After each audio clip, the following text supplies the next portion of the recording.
like you should be on a Britney Spears video. Yeah. Okay. Right, focus.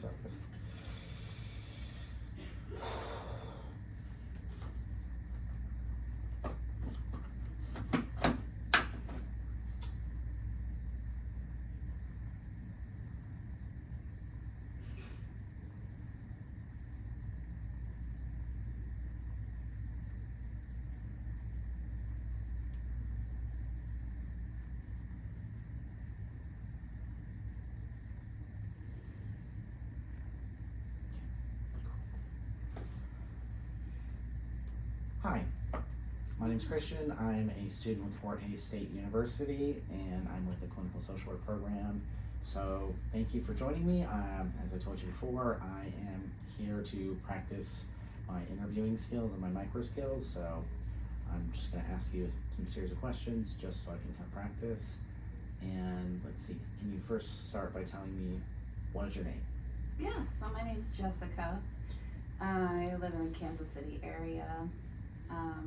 I'm also a graduate student. Oh, very nice.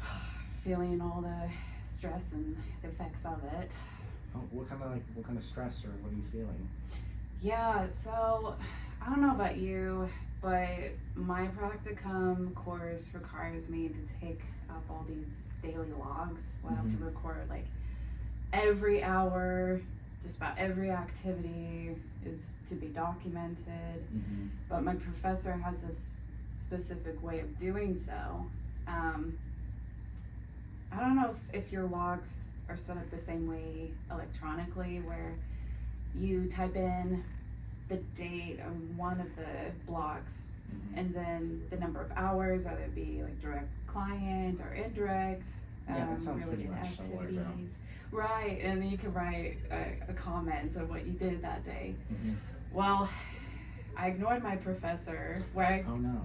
I know, it sounds really bad, and I was confused with the assignment, so kudos to me. He wanted me to keep the comments 5 to 7 words. I did not do that. He got back to me just a day or two ago and says, hey, you're gonna have to rework this assignment. And I'm like, okay. He told me instead of keeping it to 5 to 7 words, I wrote entire paragraphs in each of the days. I'm like, crap. How am I supposed to narrow down 3 to 5 sentences to just 5 words? And so that's what I ended up doing last night when I got off of work. And I was already tired anyway. And I just had to force myself to spend whatever time I needed to make corrections. And I was a little nervous because when it comes to technology, the kind of relationship I have with it, we get along for the majority of it. We're not the best of friends, so I wasn't entirely trusting of myself or my ability to keep up with it. Turns out I overthought the assignment and I put in more than enough work into it. Just had to tweak a couple of things. So as a result, cut out on some sleep, and now I'm feeling especially tired today. And how are you handling that? Sounds terrible, but more caffeine. More caffeine.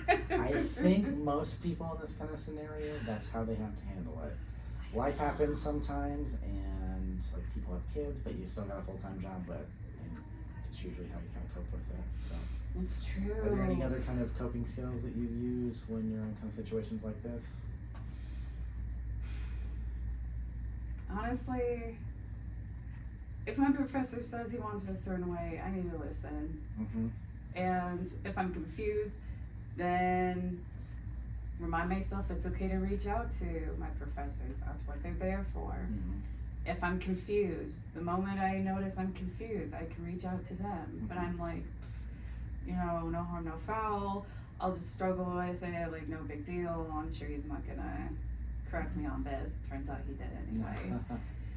So it's okay to admit to myself, hey, I'm confused, I'm kind of struggling. So maybe really take the assignment seriously, but not too seriously. understand it firsthand. Don't be afraid to ask questions or anything. Otherwise, it's all gonna hit you right in the butt. Mm-hmm. So what would you say that you've learned? I learned to not half-ass it. Yeah, like I said, take it seriously and follow the guidelines. There's a reason why my professor wanted it done a certain way. I'm not to the book Mm-hmm. kind of person, so to me it just seemed petty more than anything. And I guess to like, and I'm very independent anyway, Mm-hmm. and a bit passive aggressive, so I'm like, Uh, I'll show you. I'll do things my own way, which ended up working against me. So okay. So have you ran into any situations like this before? yeah. Would you mind sharing? Yeah. More so when I started to get older, about 16 is when I wanted to gain more independence. Mm-hmm. Started to speak up more. Mm-hmm. At that point, I do admit, I went through a phase where it was difficult for my parents to handle, Mm-hmm. mostly because I thought I was right and I wanted to prove them wrong. Uh-huh. Like, haha, I know something that you guys did. Mm-hmm. So, like, 16, 19-year-old me would point it out to them, you know, you're doing this wrong. And Mm-hmm. looking back, I realized, oh, that's completely inappropriate. I shouldn't really challenge my parents like that. So you're talking about challenging your parents and pointing out things that they didn't notice or you thought you were right at. How would you describe that, or what kind of quality or characteristic would you say that would be? So if I could think of a scenario,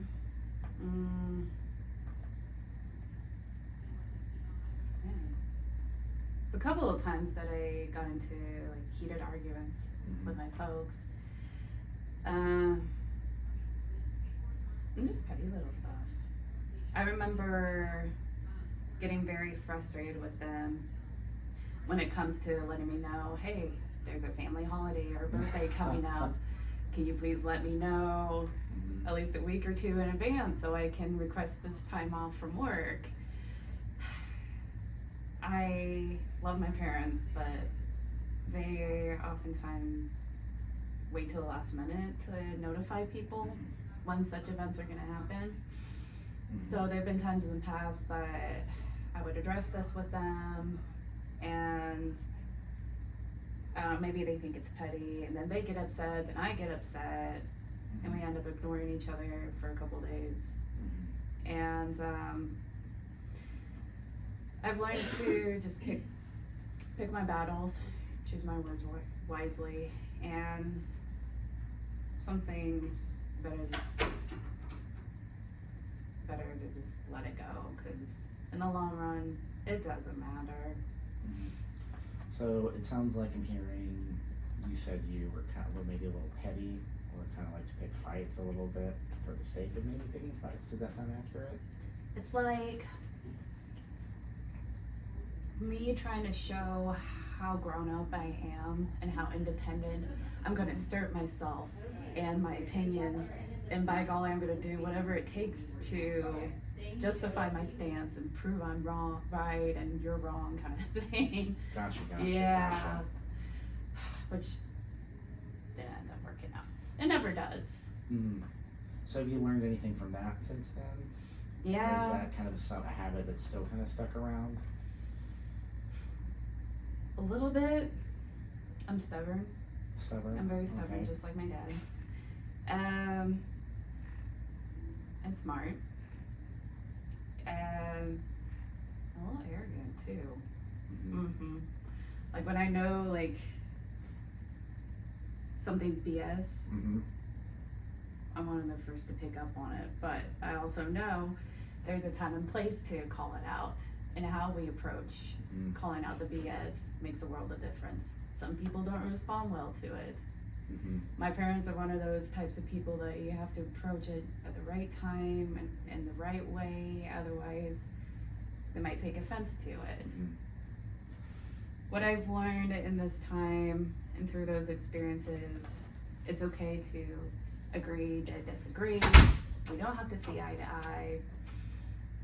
And when it comes to having conversations and confronting one another, it's more so to get to a place where we understand one another and not to prove who's right and who's wrong. Mm-hmm.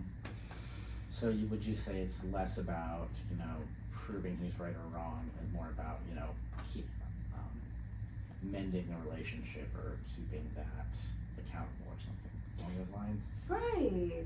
I'm all about relationships and maintaining healthy relationships. And one you just mentioned a moment ago was, you talked about your dad and he was very stubborn. Was that something that you saw a lot from him growing up? Mm-hmm. And downside is I picked it up from him, and so I've been just as stubborn as he is at times. Can you give me an example, maybe like one particular example that really sticks out in your mind of like him being very stubborn? Mm-hmm.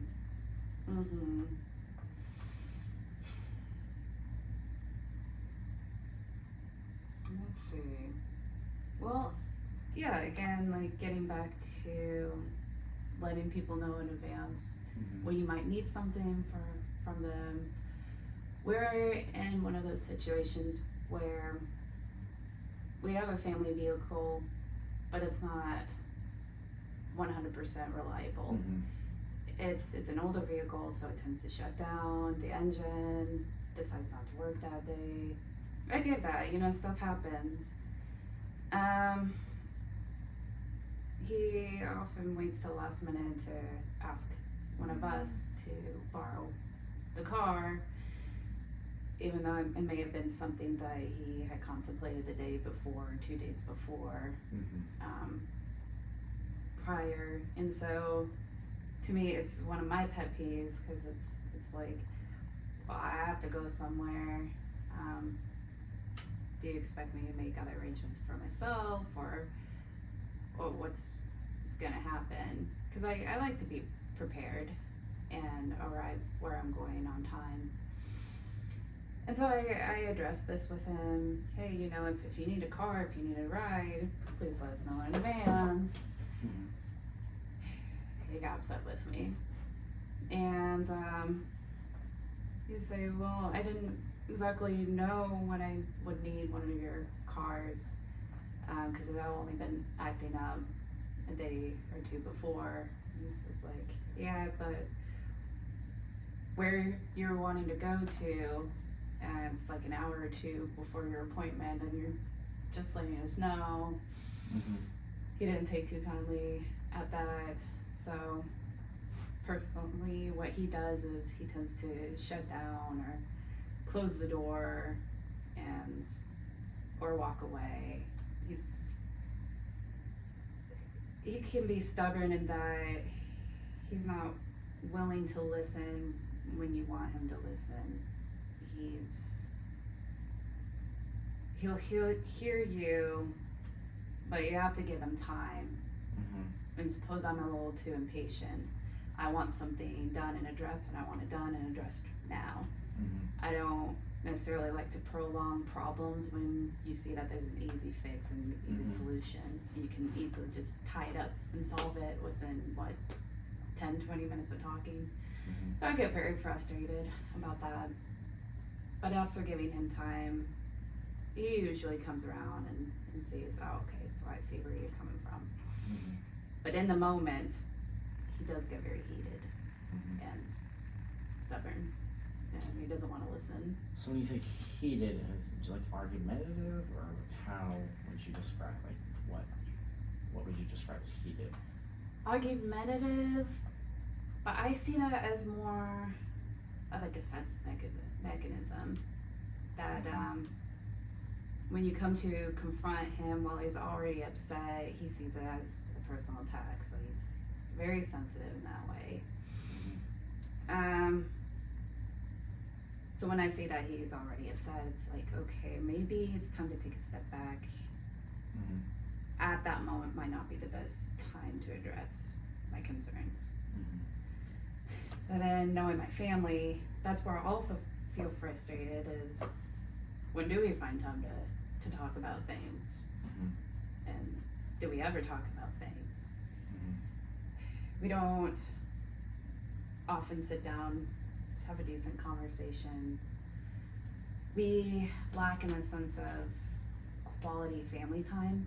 Mhm. I mean, granted, we're all so busy and trying to juggle everyone's schedules where we can make time for family is very difficult, Mhm. especially as I'm going through my graduate program and working part-time. It's like, yeah, it's really hard.